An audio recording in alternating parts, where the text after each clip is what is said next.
होतं। नामंतर सरांनी माझ्याचं चित्र प्रत्येकाला काढायला सांगितलेलं होतं आणि आपण सर्वांनी प्रत्येकाने आपली कला त्या ठिकाणी सादर केलेली होती।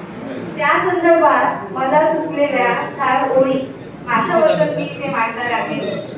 आपल्या सर्वांना माहिती आहे सध्या प्रदूषण ही एक मोठी समस्या आहे आणि या प्रदूषणाचे विपरीत परिणाम हे मानवावर होत आहेत, सर्व प्राणी सजीव सृष्टीवर होत आहेत आणि मानवावर जे परिणाम होत आहेत ते आपण प्रत्यक्ष पाहतोय, अनुभवतोय आणि व्यतीत करतोय। परंतु मासा किंवा जे पाण्यामध्ये राहणारे जे जलचर आहेत त्यांना सुद्धा कुठेतरी या प्रदूषणाचा त्रास होत आहे आणि हे जलचर सध्या परिस्थितीमध्ये या प्रदूषणाच्या विळख्यात अडकलेले आहेत आणि असा हा मासा मानवाला सांगतोय आपलं मत किंवा त्याची जी व्यथा आहे तो या 4 ओळींमधून मांडण्याचा प्रयत्न करतोय।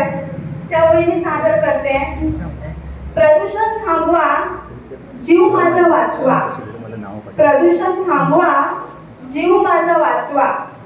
त्रास होतो मला पोहायला, त्रास होतो मला पोहायला।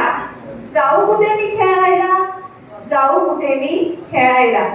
धन्यवाद।